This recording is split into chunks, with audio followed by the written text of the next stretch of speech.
One Story, 4, Genèse, chapitre de 4 à 5.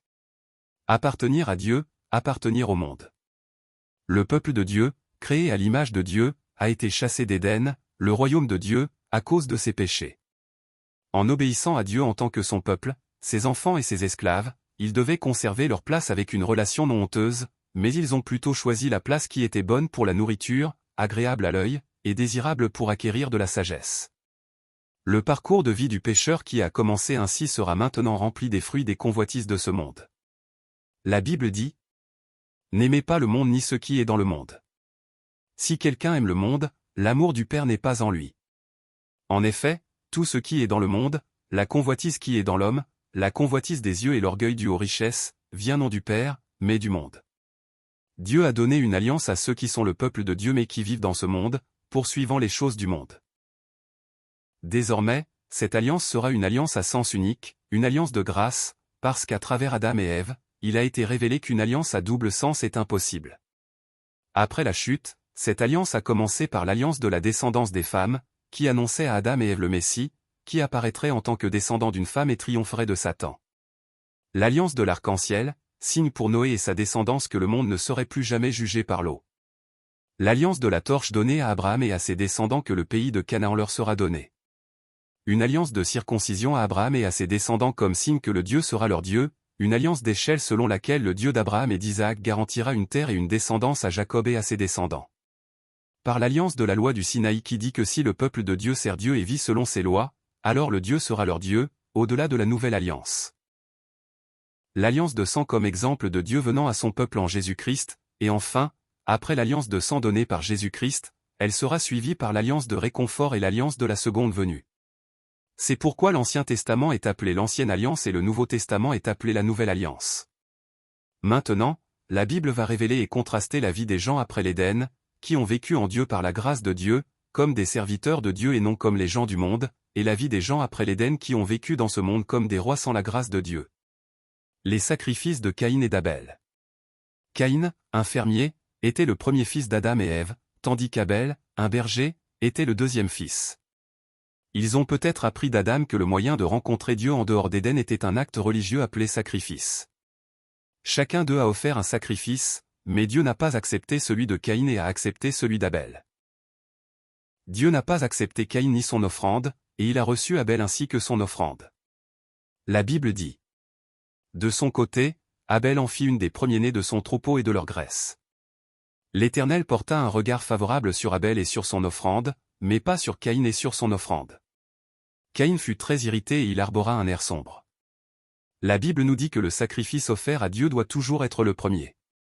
Ce n'est pas parce que le premier est meilleur, mais parce que c'est le commandement de Dieu, et pour ce faire, nous devons être dans un état d'obéissance au commandement de Dieu, et nos vies doivent avoir pour priorité et être centrées sur le Dieu qui recevra notre sacrifice.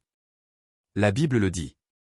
C'est par la foi qu'Abel a offert à Dieu un sacrifice plus grand que celui de Caïn, c'est grâce à elle qu'il a été déclaré juste, car Dieu a prouvé ses offrandes, et c'est par elle qu'il parle encore bien qu'étant mort. C'est ainsi. Le sacrifice des personnes qui donnent la priorité à Dieu et centrent leur vie sur lui est le sacrifice fidèle. La Bible dit : or, sans la foi, il est impossible d'être agréable à Dieu, car il faut que celui qui s'approche de lui croie que Dieu existe et qu'il récompense ceux qui le cherchent. En effet, la foi, c'est croire en Dieu. Croire en l'existence de Dieu, croire en ses œuvres, reconnaître et accepter Dieu comme tel. La foi, c'est aussi l'obéissance à ce Dieu. En tant que serviteurs, nous n'avons pas reconnu et accepté Dieu, et à cause du péché, nous sommes devenus rois, mais si nous remettons Dieu à sa place et que nous l'acceptons, en revenant à notre position de serviteur et en obéissant à Dieu, c'est cela la foi. L'attitude du croyant fidèle qui offre le sacrifice est plus importante que l'acte de foi, et même plus importante que la nature du sacrifice. Celui qui connaît sa position correcte préparera et offrira le bon sacrifice. Dieu recevra le sacrifice si le croyant a fait de son mieux pour l'offrir depuis sa place et sa position correcte. Ce que Dieu recherche, ce n'est pas la meilleure offrande, mais un esprit brisé et contrit dans une position qui reconnaît Dieu comme Dieu. Le choix de Caïn, le choix du monde. Dieu n'a pas accepté les offrandes de Caïn. Bien que Dieu ait dit, le péché est couché à la porte et ses désirs se portent vers toi, mais c'est à toi de dominer sur lui. Lorsque Caïn n'a pas pu se contrôler et a tué son frère, Dieu ne l'a pas puni immédiatement et lui a demandé, « Où est ton frère Abel ?» Si l'existence même de Caïn était le problème, Dieu n'aurait pas posé cette question à Caïn. Il s'agissait de son attitude. En fin de compte, les pécheurs mondains sont indifférents à Dieu et à sa volonté, et ils se centrent sur le monde, étant capables de faire n'importe quoi pour eux-mêmes, même si cela signifie tuer leurs propres frères. Ils seront même capables de tuer leurs propres enfants. Les descendants de Caïn, la vie de ceux qui appartiennent au monde. Caïn est parti avec la peur du péché, il a donné naissance à un fils qu'il a appelé Enoch. Bien qu'ils aient reçu la grâce de Dieu, ils ont construit un palais au nom de leur fils, et non au nom de Dieu. Ils sont centrés sur eux-mêmes. Lamech est un descendant de Caïn et d'Enoch. Il a eu des enfants de ces deux femmes et a donné naissance à Jubal, l'ancêtre des bergers, symbolisant les richesses du monde, Jubal, l'ancêtre des instruments à cordes et des pipes, symbolisant les plaisirs du monde, et Tubal-Caïn, l'ancêtre des outilleurs qui fabriquaient des outils en bronze et en fer, symbolisant la puissance et la guerre. Ils n'utilisaient leur vie et leur passion que pour eux-mêmes. La Bible révèle le style de vie court mais tapageur des descendants de Caïn, mais elle ne précise pas quand ils sont nés et quand ils sont morts. Ils étaient comme l'herbe des champs qui pousse et disparaît le moment venu, et qui passe comme le brouillard. La descendance d'Abel, la vie de ceux qui appartiennent à Dieu. Si la vie des descendants de Caïn, représentée par Enoch et Lamech, s'enorgueillissait de force et de splendeur dans ce monde, la vie des descendants d'Abel, des descendants de Seth n'était pas de cet ordre. La Bible ne révèle même pas ce qu'ils ont fait de leur vivant. Mais la Bible révèle quand ils sont nés et quand ils sont morts. La Bible révèle le début et la fin de leur court séjour dans ce monde. La vie des personnes qui appartiennent à Dieu est comme des yeux que Dieu protège du début à la fin. Enoch apparaît également parmi les descendants de Seth. Contrairement au fils de Caïn, Enoch, qui régnait sur le monde avec un palais portant son nom, Enoch, le descendant de Seth, a marché avec Dieu et a vécu comme un homme non mondain après la naissance de son fils Méthuscaël. Par le nom de son fils, Méthuscaël, qui signifie destruction, il a été averti par Dieu, et chaque jour, il a marché avec Dieu. La Bible dit. Enoch marcha avec Dieu, puis il ne fut plus là, parce que Dieu l'avait pris.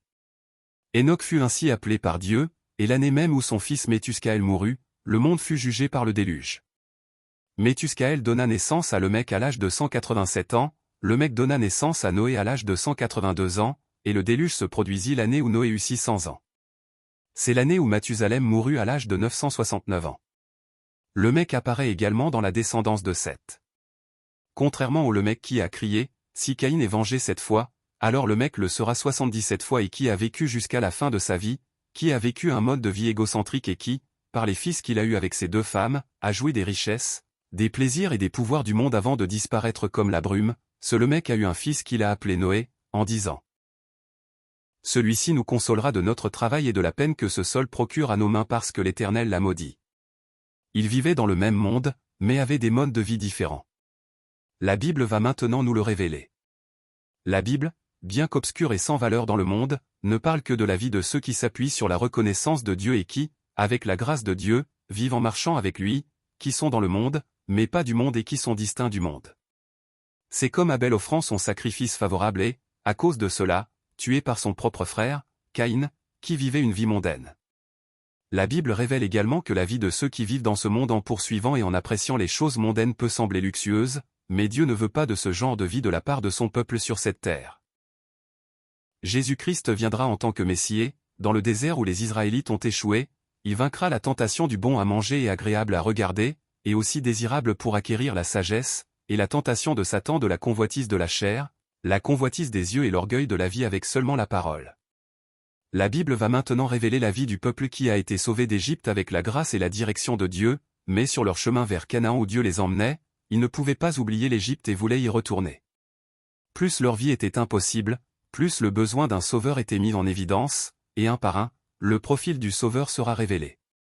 L'histoire de l'amour de Dieu pour son peuple et l'histoire de Jésus-Christ, qui sera lentement révélée, se poursuivront toujours.